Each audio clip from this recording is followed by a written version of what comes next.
Ready for some. I don't know. Some guy staring. I'm waiting for the sunshine as long as the door stays open. Wait for it. Wait for it. Who's ready for some fresh air? Some. There it is, dude. Boom, baby, boom. Rise and shine. Even if strangers are staring over your shoulder time, you still got to be morning motivated.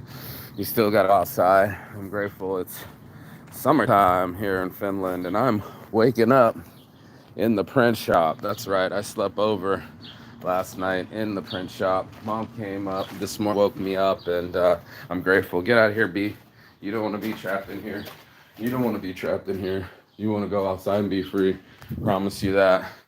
And this is the print shop. I'm living in the dream. Yep, it starts clicking on and everything. And as I'm waking up a little bit slowly, I think about what a dream looks like, and it probably doesn't look like a couch in an office or all your stuff stored in the corner, but it is a lot of hard work. It is a lot of extra hours that people didn't want to see. I literally took the dolly all the way across town after I went across town yesterday, and it started to kind of dawn on me. I'm gonna leave this open for some fresh air, but it's a lot of hard work. I even told my team, I was like, yo, if you can do it yourself, you need to, because this holding the hands, or hey, can you do for me, or Mark's already doing something, it's a lot of work. I'm already on my hands and knees right now picking up things, and I'm only one man, a sober man at that, watching all my friends get blitzed just so they can sit out on a patio with me for a couple hours so I can make 40 euros so I can wake up in the print shop and run my ass back, bring back the dolly, nice, safe, and sound, bring back the heat press, nice, safe, and sound. Nothing was damaged, thankfully. And the grind keeps happening. And that's what I keep saying. There's only so many hours in the day. Even mom came on a Sunday just to fix up some of these things. They're making these little packages together. But it's a fucking grind, bro. It's a grind to not have a home. It's a grind to keep getting back up and do the morning motivation. I woke up this morning like, am I forgetting something? And I was like, oh, I'm supposed to do this show. It's a lot of time, and you can only spend time once. So, I've been telling the team, look, you want me to do sales calls? That means I can't do social media. If we got to do social media, then we got to do the media in a sec. We got to build a workflow that does it, because I've already got 100 accounts, and they've all been neglected because I have 100 other ways to spend my time, and it's hard.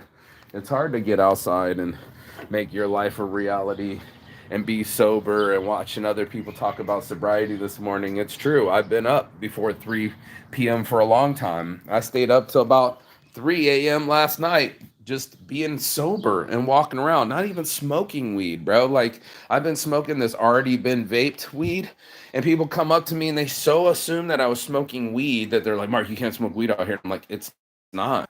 And they're shocked. They're like, well, I know nothing about that. And I'm like, yeah, you know nothing about sobriety, right? You know nothing about what it takes to be a better human being, because you're constantly just bowing down to the easy. You're not coming in on a Sunday. You're probably still sleeping in. And you're not getting up and going on a bus with a dolly with a heat press that barely fits on it, and making sure you go all the way from one side of town with all your bags on your shoulders, and then turn around, drop these bags right here. I dropped them right here and went back and got more bags so I can go get my shirts, get my dream on the machine, because I kept my word and I said I would be there. And I asked myself, why am I going to a bar? Right? It's a beautiful day. I'd much rather be out in nature. And I was kind of weighing in on me about my sobriety and, how tempting it is. Because if I go and get the Coca-Cola for lunch, odds are I'll probably get the Coke with my friends that have it showing through their nostrils. You know what I'm saying? And it's like, yeah, of course you want to join the fun. Yeah, who doesn't want to who wants to be shy? Who wants to be self-conscious? Who wants to be outside of the loop? And it turns out I had to sit by myself. I had to sit by myself a lot. And it would seem like my friends, when they had their kids, and figure out in the end, what do I want to do with my life? And it turns out I still want to do the print biz. Apparently, I'm here. I'm waking up in the dream that I said I would want to, sober and aware of what my capabilities are. And people don't want to do, or don't say they don't have the time to, or they don't apply themselves to.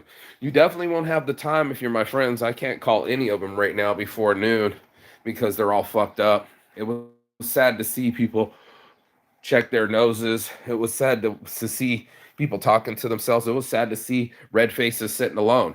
And it's sad to see that this situation, you just want to be happy. I get it. I get it. We all just want to be happy. We want to be free. We want to be gregarious. We want to be limitless. And the truth is, life has limits, as a time limit, right? You only have so long to live, and so many hours in the day, and uh, um, only can spend the hour once, right? It's $1. You know what I'm saying? You can only spend it once, not twice. And that's what happens with the seconds of our lives. We just kind of keep piling in the things that we want first and foremost, and then the other things that we need to do don't end up getting done. And that's why I'm having this conversation. This is why I'm opening up and waking up in the print shop and talking about a dream. I have to sleep on a little couch, you know what I mean? Just to make my dream a reality. That means I have to be very careful of how I spend my time. And as I start to expand my business more than print an hour, it's now Intersect.ai. I realize that I'm only just one man with a lot of plans. And if I want to plan to achieve those plans, then I'm going to have to give up something, right? And that's what it was for sobriety. They said it's giving up everything for one thing, when you're addicted. And I'm of the belief that that's so true. I had to give up all those things, including drinking with my friends. I'm out of water, going back into the bar like I wanted to, because all the cute girls were going inside, and all of them are drinking, and it looked like that was the promised land. And then you come outside and there's people throwing up, there's people arguing, breaking up. I'm sure of it. I'm not quite sure. I can't speak the language, but you know what I'm saying. And it's all these things, they add up. Like, what I do with my time, usually try healing the same old wounds, trying to end suffering, even though suffering's a part of life, not wanting to feel awkward, but it's also another part of life. And like he said, who else is on anxiety? Everyone. We all have anxiety. It's how do we manage it? And to me, it just looks so exciting. Look at this Coca-Cola can. I didn't drink it, but it looks so exciting. It means red. It means go. It means energy. It means fast, right? Here goes my allergies. Oh, going outside. But it also means your health, because it's going to say energy, but it really means sugar. I'm trying to read this thing. Let's see, 35 grams of sugar, bro. 35 grams of sugar in this smaller can, because it's not as big as an American can. I think an American can's about that big. When all I really wanted to do was quench my thirst. Get this water out of my beard. But feel good. And that's what we do in our lives. We want to feel good. We want to go outside and realize that we have a real life, and we only have so much time to live it. And if you're not in it, literally in it, to win it, then you're against it. And that becomes the kind of the seesaw effect that I keep talking about. Seesaw back and forth between, vacillating with our dreams and then really making them a reality. And that's a tough thing to do, because all of a sudden it's going to require something of you. It's going to require sacrifice. I sacrificed a beautiful Saturday to go make 40 euros, haul a heat press across town on a public bus, haul it upstairs, plug it in, watch people stare at me, ask a bunch of questions even though they're not buying, and then watch them get fully loaded, having the time of their lives, and then hang around long enough to see it's not the time of their lives. How about the Russian chick, the older Russian chick, that added me on Facebook, kissed me on the lips, and was dancing with me last time I saw her? Was just like, no. Acted like she didn't know me and was rude and was rolling her eyes. Now she has to be rude. Now she has to be at the bar with the same blouse, same outfit from last time. And time keeps going by. She's not getting prettier, she's not getting younger, and she's not getting nicer. We got to see how we apply our time. It's pretty simple. Do we go outside? Or are we still recovering from yesterday? There's a whole new day, and it's sacrificed because yesterday needed its dopamine. And good luck getting that synthetic dopamine to not be ethanol and a poison inside your body, and your body not to feel the poison. Listening to other people be sober and shitting their pants on people's lawns, or hey, they didn't shit their pants at all, or the time I shit my pants last time I drank, right? Nobody wants to talk about the recovery and how much time it takes to recover and to get your brain to actually start to function without a drug, without an alcohol, they're all drugs. Okay, so that in itself is just all ambiguous unless you make it focused. If you wanted to just be like, oh, well, it's just a couple of drinks, then you're not handling your anxiety. You know what I mean? And it was just like, well, I feel so nervous. And it was just like, yeah, you're going to have to get tougher. Maybe you need some breathing exercises. Maybe you need to realize that we're all human and we got to get comfortable in our own skin. It's about the time that we don't know how to be is the time we like to flee. We like to flee in other different directions. Like, oh my God, I'm in front of other people. They're going to be as self-conscious as I am. What if they're judging me? What if I'm judging myself? How do I not be so judgmental? And that's what it is. It's about mental health, and most motherfuckers ain't trying to be that mentally healthy. They're not trying to be outside and with their family and doing things that are productive in situations that move them ahead. Instead, they dig their own grave. And like the other chick said this morning, it was like digging holes in your own canoe. You know what I mean? It's one of those. These kids need times with their dad to spend time outside, wearing their shorts, going on, getting that energy out of them. If they're sitting there on the couch playing the video games, how is their anxiety going to help in the future when they don't know that they can go out into the forest and do something with their lives? And this guy's trying to build the garbage truck, always a garbage truck out here, to let someone else dictate their lives, let the bar dictate their lives, let the bar dictate their financial future. You think the bar gives a fuck if you're really healthy or not? Sure, you seem fine in front of them, and next thing I know, my buddy wanted to start wrestling, and I was like, bro, I don't play. I'm like, what do you mean? I'm not trying to hurt you or anything. I was like, yeah, bro, you just went to a professional jujitsu a coach to learn professional fucking movements, and here you are talking about you're breaking people's wrists, and then you want to wrinkle on and fuck with my pinky and shit. I'm like, bro, I don't play.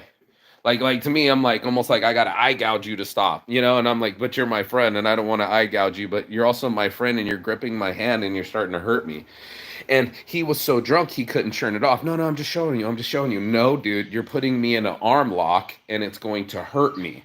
And he didn't seem to, I would never hurt you. Eyes glassed over. And I'm like, yeah, you just told me you were going to fucking kill the fucking police, the head of police. Like, how'd you get away with that with an AR-15? Okay, bro. And it was like, they knew not to fuck with me. Oh, they give you a special pass for selling weed? Okay, that's pretty cool. You know what I mean? Not cool at all. I don't want to feel pain in my wrist the next day. I don't want to look at my friends that way. And I also shouldn't have probably been in that environment because I'm the one that showed up. I was like, sure, I made 40 bucks, but I got to spend 10 euros on the meal to go home. So I technically made 30 euros for a day where I could have been outside free, probably looking at something lovely and feeling my sobriety instead of feeling challenged by my sobriety and wanting to join in the festivities, even though it's not that I want to drink, but I wouldn't mind having fun with my friends. And instead I was in focus mode. I was the guy pushing the dolly around. I was the one hauling the heat press, and sober as a gopher, I had to do that whole thing. And not for nothing, but it's been a hell of a journey to see where my mind will go or what I will do with my energy, where I will wake up the next day and put it in. Connecting. Yeah, I'm live. Oh, my mobile hotspot doesn't want to be on either. It always wants to churn off. I don't know why, but I'm on the office Wi-Fi just in case it turns off. There we go. Little mobile hotspot backup. But that's what it is, bro. It's one of those where we all have to see where we're putting our time, know that it's valuable, and know that life is going to end quickly.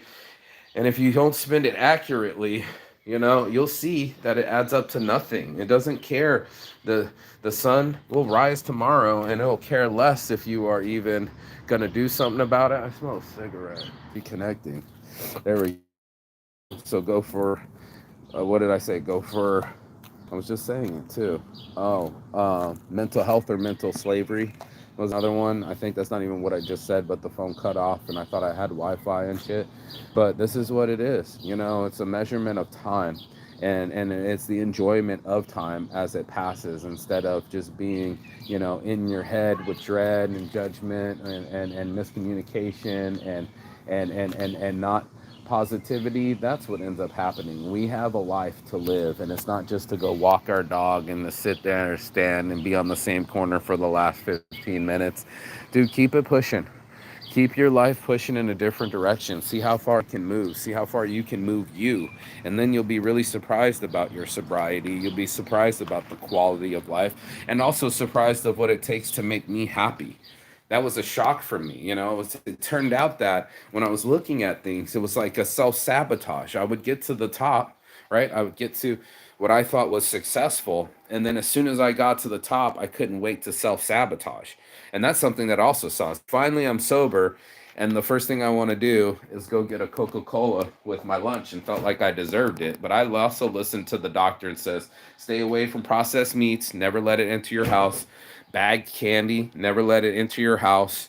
You can go get these things if you're outside of the house, but don't leave them in the house. Chips, the fried chips and the salts, you already know what it is. Mm-hmm. And the soda drinks, the top four things: processed meat, soda drinks, bag candy, and bag chips. And I was like, I'm not in all those things, like I probably have some on me right now, but that's just another quick fix, another way for us to dip out of our anxiety and say we don't want to be here any longer. We want to leave our mind. We want to leave our realm. I deserve a treat. And that I deserve a treat was my addiction. Like I can't wait to get to this pinnacle of things. And then I got to fly in a helicopter with a hot tub full of hot chicks as the HHA and always top it. Yeah, we're doing good. We finally worked our ass off to get the weekend off. And the first thing I do is I self sabotage. Yep, start taking shots. And then I start throwing up shit in my pants and then not remembering. That's what starts to happen. It's not what you thought was going to happen. Just like the guy said, he was like, yo, I thought we were just chilling by the pool, having a beer, just listening to Bob Marley. Soon enough, I'm taking shots, I'm sideswiping cars, I'm hitting pedestrians, and then I'm trying to find another baggie of Coke to get over it all. That sounds about right. That sounds exactly it. It's our brain trying to duplicate and trip can do naturally, synthetically. And then when it's outsourced to us, it's not the real sunshine. It's a what do they call that? A tanning bed. And in that you're not getting the full effect. You're not getting the full effect of the sunshine on your skin and the wind in your hair and the feeling of being free. What ends up happening is now you got mental instability. Now I have to battle my thought, reconnect. I'm not sure. I'm just walking around and talking, but hopefully this comes out clear. It's just this thing that I had to look at near and dear to my heart. I had to look at myself and I go, man, I'll work my ass off to go get like on a holiday and go on a cruise ship. And the first thing I want to do is get loaded, right? I want to have like my vodka on tap and my Red Bull snuck in my bag, right? I wanted to make sure that I was doing bumps of Coke, even though I already had weed in my pocket. And this all happened in Ensenada prison. So you got stories to tell. I got stories to tell. It's what it is. But, what I didn't tell to myself was like, I was like, man, I like really having a good time and I like hanging out. What I didn't like doing was work. Like, I want to hang out. Why do we want to work? Now I'm here and I'm working and I got shit to do. You know what I'm saying? I got a lot of shit to do. So it's one of those things where I keep saying I'm only one man, I'm on my own plan, but it's lonely being sober in a country where people are always getting loaded, inebriated. Even if I look on the shelf, the most socially acceptable alcohol, the addiction. If this was Coke, if this was a line of Coke sitting on this shelf, people would be freaking the fuck out. If I left my bong here, they'd be like, "You're a drug addict." Really? Hold tight. Hold tight. Really? Really? Another alcohol right here. This is all my food. I got fruits and vegetables to make a sandwich. You know what I'm saying? Nobody's gonna take you're addicted to milk, but it's another addiction. Or the salt that's inside of ketchup. They pour it all over everything. And I'm just like, man, y'all really love your ketchup. I thought it was American ketchup. It's not. It's just human ketchup. It's human addictions. It's human outlets that we haven't found anything healthy to do with our time. We didn't say, hey, I want to wake up in my dream.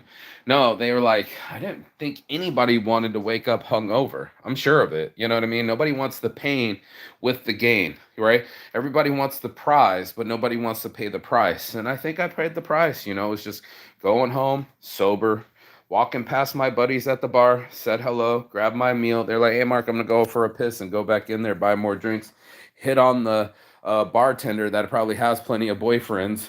And, and I only got 30 euros in my pocket. And I said, well, that's your dream. You know what I mean? You got the day off. You can do whatever you want with your day, but probably shit. And that was it. You know, it was one of those things where it's already taken place. I wanted to have a good time, is what you told yourself. You didn't say that the time was going to get muddied. You didn't say to yourself that you weren't going to feel that good the next day. You didn't say to yourself that you were sacrificing your future health, future wealth, and future sobriety for 4 hours of fun the night before, or 6 hours. Maybe I'll give you 8, you know what I mean? But whatever, I'm still taking 72 the next 3 days. And I was like, that math ain't mathin'. You know what I mean? That math ain't fucking mathin'. It's not mathin' if you can't get back what you put into it. And that's what I wanted to have. I'm not even smoking weed this morning. I've been so good on smoking my already vaped weed. It has a little bit of THC. It gives me the feeling like I'm smoking, but has no nicotine, right? I'm not smoking tobacco anymore. My irritability's down, thank God. You know what I mean? And I'm functioning as a real human being, one that has to feel loneliness sometimes. I'm in a country, nobody speaks my language, and they're all in their own pattern of drinking and repeating. I get it. The sun's out, guns out. You want to feel the best that you can.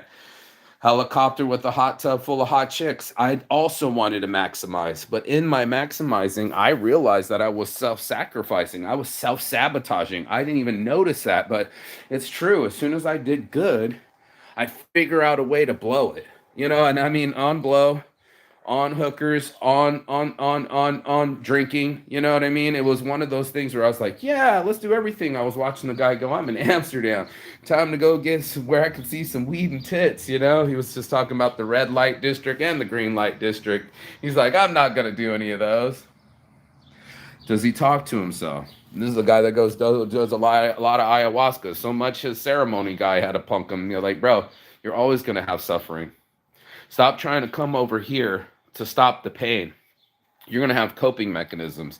It's not an always outside gain. It's not always like, oh, yeah, if I do another ayahuasca ceremony, or if I travel to another destination, or as soon as I elevate, I'll be there. It's like, man, I'm trying to be comfortable right now with myself, being myself, even on a public bus and everybody's quiet on the train and nobody wants to listen to music out loud. I'll listen to music out loud. I'll eat my snacks, listen to my music, and record the view. And that's what I'll do. And if it takes me staying away from women that are overweight and have mental instability too, you know, like my buddy said, she's as fucked up as me too. Like the blind leading the blind. Okay, so you guys both get wasted, both get overweight, and nobody's actually happy. That's what I'm in. I'm in a happiness competition. For real. I want to see what really makes me feel happy. And it turns out this is fresh air. You know, it's not that cigarette that killed my sense of smell. The Wi-Fi won't let me go outside, but I want to enjoy the breeze. So I'll just stand right here and just tell you that this is what brings me my happy. You're going to have to find it on your own. And it's going to be something usually out in nature, usually something physical, and it's usually something natural. So that's where I get it from. I can't buy it at the store. So if it's on the shelf, it's got to go. And if it's in a bag or a box, I can't eat it. You know what I mean? And if it doesn't increase my higher self and my self-conscious, then I'm not doing it. And that's pretty much what it is. And that pretty much cut everything. And I was just like, okay, no more drugs, just sober over drugs. And we'll see how far that shirt will go at Mostly Saints. I'll make one for a guy that loves living the high life. You know, I realized that my life was way more important than getting high. And it was just that. And now I can see why my parents judge me, and they'll be like, oh, he's never taken care of responsibility or his tickets, but he can still find a way to find weed. Yeah, I can, because I was trying to find my mental stability. You know what I mean? And reasoning that I needed it. Now I'm mentally stable and I don't need it. I don't need any kind of anything from anyone, and including money. Watch this, you know. So I'll keep sleeping on my couch, but I won't keep sleeping on my dreams. I'm gonna be in my own reality and make it real for me, and not have to feel alternative anxiety, but actually feel secure inside myself and say, I don't have to run from anything inside myself, to my soul, away from my soul, you know, away from my body, away from my mind. No, all three get to be in alignment, and I can go breathe freely.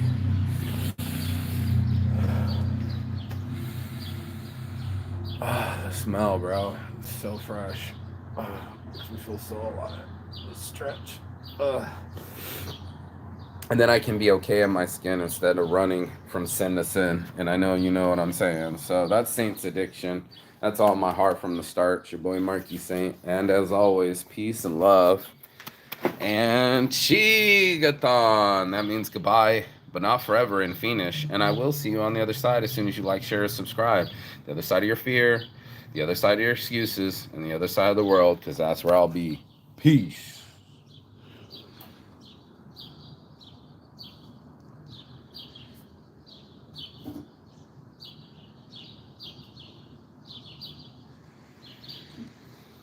Ihanna.